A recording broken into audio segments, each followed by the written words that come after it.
Assalamualaikum warahmatullahi wabarakatuh. Izin memperkenalkan diri. Nama saya Nabi Suloktono dengan NPM 22120 Di sini saya akan mempresentasikan peran kode etik jurnalistik dalam menjaga kepercayaan publik di era disinformasi. Di era digital yang ditandai dengan arus informasi tanpa batas dan kecepatan penyebaran berita yang luar biasa, media massa memainkan peran sentral dalam membentuk opini publik, serta menjadi penentu utama dalam distribusi informasi. Namun kemudahan akses dan derasnya arus informasi ini juga membawa tantangan baru, khususnya dalam bentuk disinformasi, misinformasi, dan hoaks yang dapat dengan mudah menyebar luas melalui berbagai platform digital. Dalam konteks inilah kode etik jurnalistik menjadi sangat krusial sebagai fondasi moral dan profesionalisme yang harus dipegang teguh oleh para jurnalis dan institusi media demi menjaga kepercayaan publik. Kode etik jurnalistik di Indonesia, sebagaimana diatur oleh Dewan Pers, merupakan seperangkat norma dan pedoman perilaku profesional yang tidak hanya menekankan aspek moralitas, tetapi juga tanggung jawab sosial jurnalis kepada masyarakat.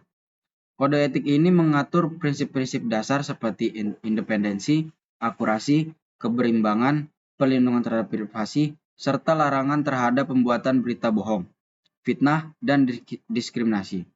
Dengan berpegang pada kode etik, jurnalis diharapkan mampu menyajikan informasi yang benar, adil, dan tidak berpihak, menghindari praktik-praktik jurnalistik yang sensasional atau hanya mengejar popularitas semata.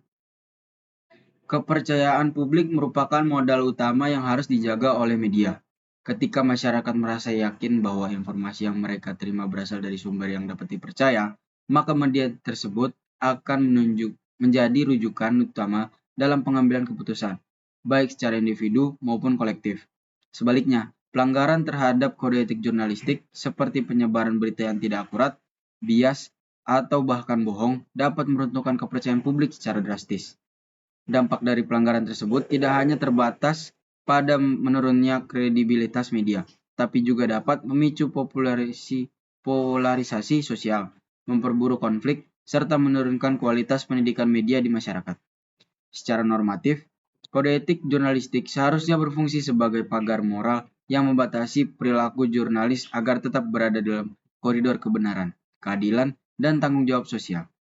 Penerapan kode etik ini tidak hanya berlaku dalam proses penulisan berita, tetapi juga dalam pengumpulan informasi, interaksi dengan narasumber, dan pengambilan keputusan redaksional. Dengan demikian, kode etik menjadi penentu utama dalam menjaga objektivitas. Selanjutnya, peran normatif kode etik jurnalistik dalam menjaga kepercayaan publik di era disinformasi. Kode etik jurnalistik berfungsi sebagai pedoman moral dan profesional yang mengatur perilaku jurnalis dalam menjalankan tugasnya. Secara normatif, kode etik ini menetapkan prinsip-prinsip seperti independensi, akurasi, keberimbangan, dan perlindungan terhadap hak privasi narasumber serta masyarakat. Dalam era digital yang penuh dengan disinformasi, kode etik menjadi benteng utama untuk menjaga integritas berita dan kepercayaan publik terhadap media massa. Dengan berpegang pada kode etik, jurnalis diharapkan mampu menyajikan informasi yang faktual, tidak bias, dan bertanggung jawab, sehingga publik dapat memperoleh informasi yang benar dan dapat dipercaya. Kode etik juga berperan sebagai pagar moral yang membatasi perilaku jurnalis agar tidak menyebarkan berita bohong. Yang kedua, bentuk pelanggaran kode etik jurnalistik dan dampaknya terhadap kepercayaan publik. Secara empiris, pelanggaran kode etik jurnalistik masih sering terjadi di Indonesia. Beberapa bentuk pelanggaran yang umum ditemukan antara lain penyebaran berita tidak akurat atau bohong, bias dalam pemberitaan, pengungkapan identitas narasumber yang seharusnya dilindungi, serta praktik sensasionalisme demi menarik perhatian pembaca atau penonton. Contoh nyata adalah pelanggaran dalam pemberitaan kasus Mario Dandi dan David Ozora, di mana media mengungkapkan identitas anak yang seharusnya dilindungi bertentangan dengan pasal 5 Kode Etik Jurnalistik. Pelanggaran semacam ini tidak hanya merugikan individu yang diberitakan, tetapi juga menimbulkan dampak psikologis dan sosial yang serius. Dampak dari pelanggaran kode etik ini sangat signifikan terhadap kepercayaan publik ketika media tidak lagi dipercaya menyajikan informasi yang akurat dan adil.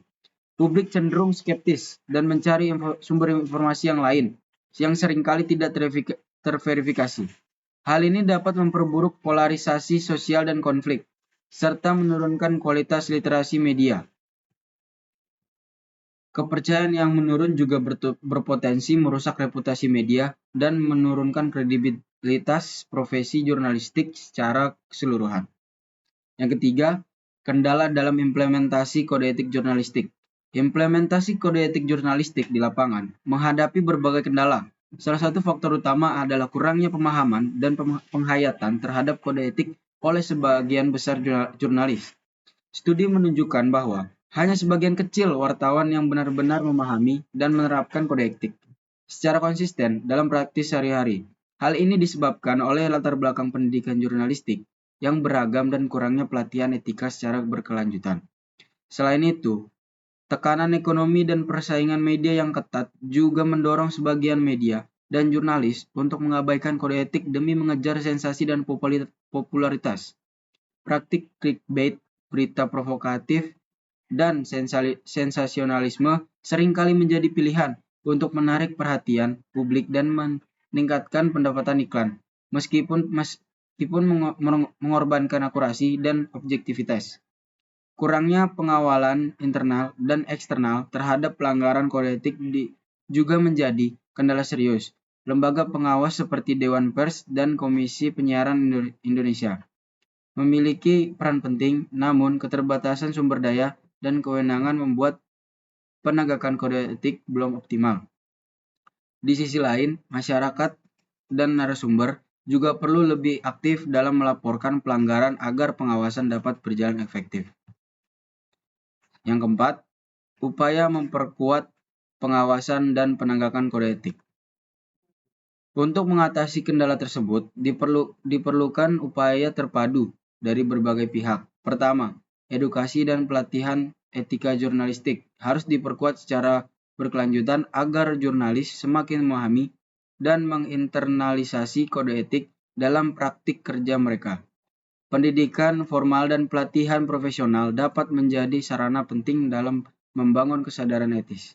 Kedua, institusi media harus memperkuat mekanisme pengawasan internal, seperti pembentukan dewan etik redaksi dan penerapan sanksi tegas terhadap pelanggaran kode etik. Transparansi dan akuntabilitas dalam proses produksi berita juga harus dijaga agar media dapat mempertahankan kredibilitasnya. Yang ketiga, kolaborasi antara lembaga pengawas, profesi, dan masyarakat perlu ditingkatkan. Dewan Pers dan KPI harus diberi dukungan yang memadai untuk menjalankan fungsi pengawasan dan penegakan hukum. Masyarakat juga perlu diberdayakan melalui literasi media agar mampu mengenali dan melaporkan berita yang tidak sesuai standar jurnalistik. Dengan demikian, penguatan kode etik jurnalistik sebagai landasan moral dan profesional didukung oleh pengawasan yang efektif dan edukasi yang berkelanjutan akan menjadi kunci utama dalam menjaga kepercayaan publik di era disinformasi yang kompleks ini. Sekian yang dapat saya sampaikan. Wassalamualaikum warahmatullahi wabarakatuh.